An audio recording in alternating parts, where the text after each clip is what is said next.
I'm going to start talking more about CQB, urban, room clearing type stuff. But before we get into all the actual techniques of how we go about room clearing in CQB, I want to take a minute and kind of draw a distinction, because a lot of times people seem to think that, when we talk about CQB and room clearing, it's all kind of one and the same. You're just kicking in the door and shooting and taking over the whole building, when there's really kind of two genres, I guess we'll say, of what this looks like. Because if someone says, hey, go take that building, we know that there are enemies in there and they are shooting at us.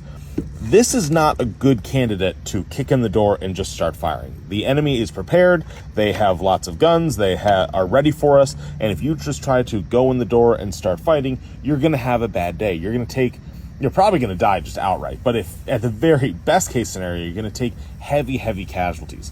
So this is not a situation where we want to just say, let's go and get it done. Instead, bring up your heavy weapons, bring up your explosives, bring the building down on their heads, shoot through all the doors, degrade their fighting position, because when the enemy has fortified it, it's really no longer like a room that we're trying to clear. You're trying to degrade their fortifications, and then once they're all dead, once they're all wounded and there's nothing more coming out, then we can go into the actual room clearing and do all the different techniques that we'll get into about how we actually go about and do this.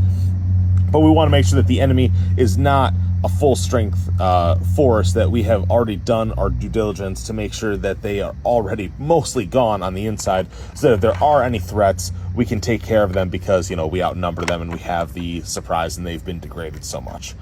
Alternatively, you may get the order of, go clear this building, and we don't think anyone's in there. At that point, you can just take, a small team, and you're going to go through and do all your room clearing, pie your corners, be aggressive and everything, looking for threats, but you don't think there's anything in here. And by doing this, you can confirm this building is not a threat. You can then take it over as a defense position. There's lots of stuff you can do, but you're not doing the room clearing fully expecting a threat. If you know that the enemy is in there, and that's the distinction, if you know the enemy's in there and fighting, don't just charge in and try and be a hero. You're not John Wick. You're gonna die, but you need to understand all these techniques of room clearing, pieing the corners, stuff like that, so that when you actually do eventually have to go in the building, or if you have to go clear a building that isn't currently occupied, you know what to do so that you can minimize your risk overall.